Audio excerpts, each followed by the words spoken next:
We are we are now joined by number three ranked UFC heavyweight Curtis Blaydes. Curtis, thank you for joining us. No problem. Our first questions goes to Gabriel Gonzalez from Cage Side Press. Hello, Curtis. First question off the bat. Obviously, this was one of the big main events that had been scheduled and then moved because of the pandemic. Can you just talk about what the adjustments were like to have to essentially do another half of your camp? It wasn't really a big deal for me. The longer the camp, the better my conditioning gets. The pandemic really didn't affect my training schedule. I still had all my sparring partners, my coaches. We still had the use of, well, the limited use of a couple of our team facilities. So it's been a smooth camp. I mean, as smooth as it can be. What's the thing that makes Volkov dangerous that he brings to the table? Um, he's got long legs and he knows how to use his reach and likes to keep distance. So those are the main things that we've been focusing on, and that's what I think he's the best at. Now, this fight is obviously very important in terms of the title picture. They just announced that the heavyweight title is finally going to be back in play in August. What's it been like to just, you're doing work in the division and now finally you're a step closer to the belt getting sorted out and possibly your own title shot?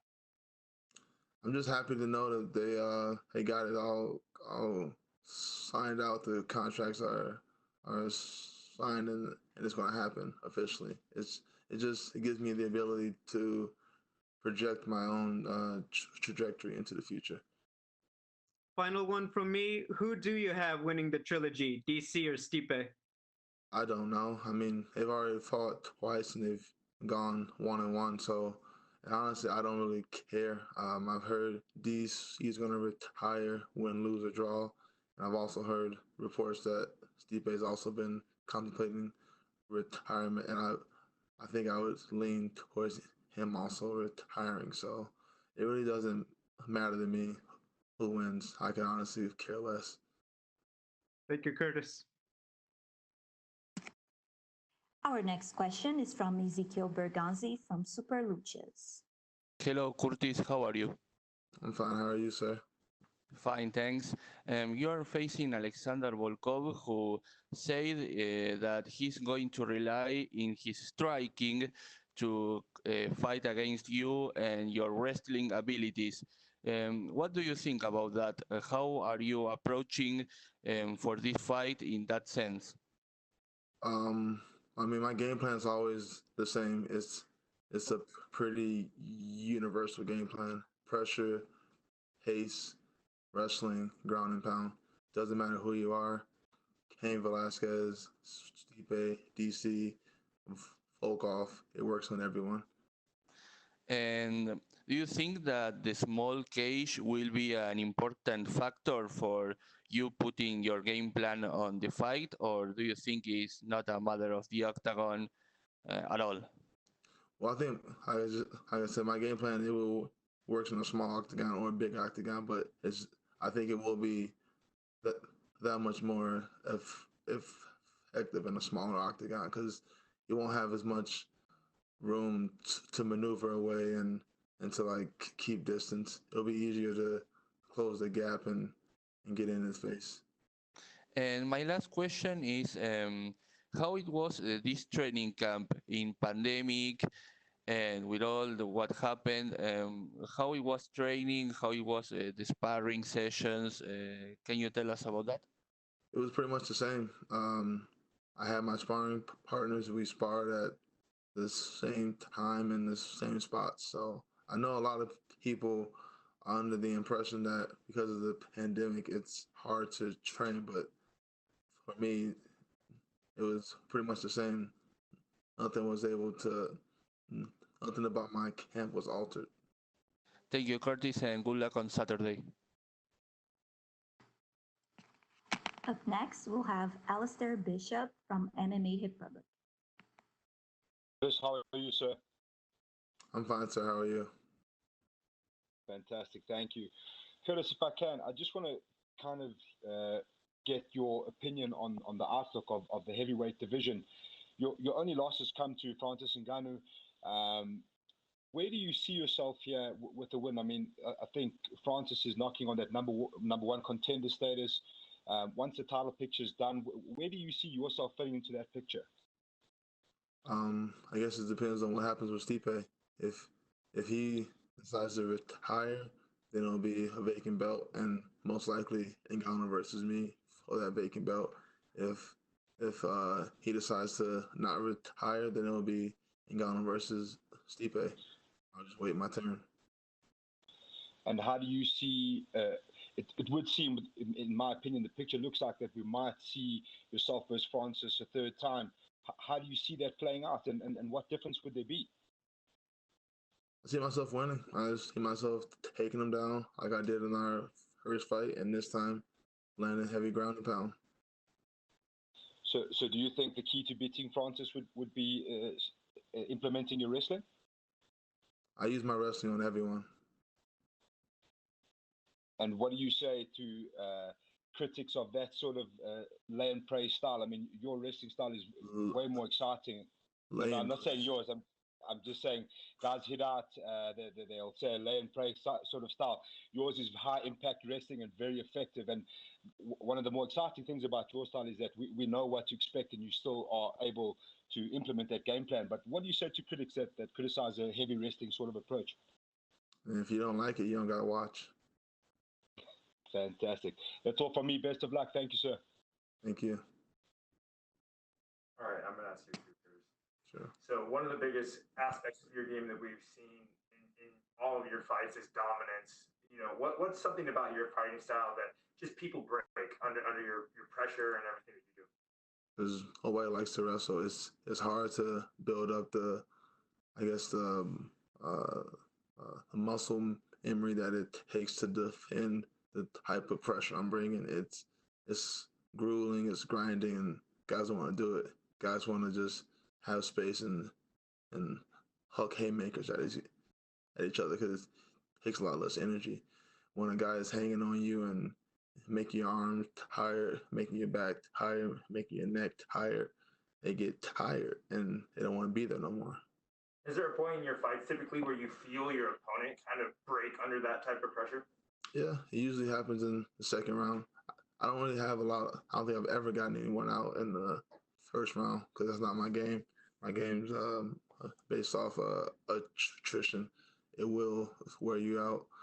And they usually break somewhere in that second round. Like my fight with Alistair, I laid on him the first round. I laid on him the second round. And then the third round, when I felt that his arms weren't very strong anymore, I was able to get my elbows loose and land a couple of those.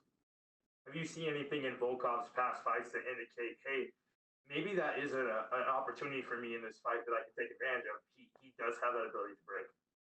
I think everyone has that ability to break because there's no one else in this division that has my wrestling pedigree. They're not built for this. I'm built to grind out guys for 15 to 25 minutes. My last question is, plenty's obviously made about your wrestling and your dominance in that. And we've seen your striking evolve too. That's something that I want to point out. And how have you been able to build that? And how do you think it's going to assist you in this matchup with Volkov?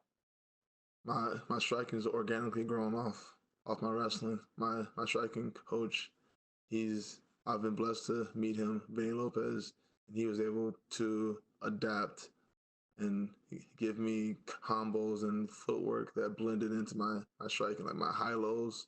That's based off wrestling. The high-low doesn't work if you can't wrestle. Guys won't respect it. That's how I got Junior. Like if you don't respect the wrestling, then I'll come back up top with the overhand. Up next, we'll go to Georgi Kokashvili from Ajara Sport. Your line has been unmuted. Oh, thank you so much, Curtis. How are you? I'm fine, sir. How are you? Thank you. I feel good. Curtis, are you looking to fight at the stand, or are you considering to fight at grappling? Because we have seen you have done great against Junior Dos Santos, 2 rounds to KO. And do you think it will be hard to done it again against Volkov? I mean, that's up to him. Had you asked me before the Junior Dos Santos, I would have told you I was going to take him down and ragdoll him. Obviously, that didn't happen, but it opened up other opportunities to strike. So I'm adaptable. Like if he wants to commit his whole defense to stopping my wrestling, I'll strike. If he doesn't want to commit his whole defense to stopping my wrestling, that's the only way you can stop it. You have to commit everything to it. If you don't do that, then I will take you down. So it's a pretty much pick your poison. Thank you. And my last question is about Francis Ngannou. Are you looking to fight again against him because you lost the fight against Francis Ngannou, and this fight looks like for me like a semi-final for you to reach the title shot? And do you consider it as a if Cormier and Miocic have done, and you are next? I mean, I do believe that I do believe Ngannou is next, and then I'm right behind him. So I knew we would fight again after I lost the last one. Like I was only 27 years old then. I'm 29 now. I'm gonna be here for a long time, so this was inevitable, and I'm not. I don't view Ngannou the way everyone else does. I guess because I've already been in there with him twice, and I'm alive still. Like everyone else thinks he's Godzilla, and he'll just destroy you. I don't view him that way. I view him as a man. He has pros in his game and he has cons in his game. One of his biggest cons is lack of conditioning and lack of grappling ability. So those are the things I'll target when we do fight again. Thank you so much. I wish you all the best on such day. Thank you. Up next, we have Colin Crandall from MMA Power Hour. Hey, Curtis, how are you doing? I'm fine, sir. How are you? Doing very well. So this is a rare, taller opponent for you at 6'7". Does that present any interesting problems for you? Have you had anybody that tall that you've been able to train with, or do you have anyone like that now? Yeah, I've worked with taller guys. It doesn't make a difference. When you're on your back, we're all the same height. Okay. Obviously, he's a striker, and he's a pretty decorated striker, maybe not the most in the division, but one of the more decorated strikers. How much can he do to adjust his game, to you? Everyone knows that one of the goals you'll have is to take him down. Can he make a great deal of improvement, and does he have any chance of continuing to shut down your takedowns? You don't get my wrestling in a few months. That's why it's so good. I've been doing this for a long time, since 2005. You don't get my wrestling in a few months. So I don't think there's anything he can do about that. If I'm him, I'm looking to come out hard and fast and get me out of there early, because the longer it goes, the worse it gets for him. Gotcha. Now, at 29 years old, you're one of the younger fighters in the heavyweight division. That puts you in a good position. How do you feel physically? Do you feel you're at your best yet? You're at your prime or at your peak, or not even quite there yet? No, I know I haven't peaked out yet. This isn't my final evolution. There's a lot that I haven't added yet into my training. I look forward to growing.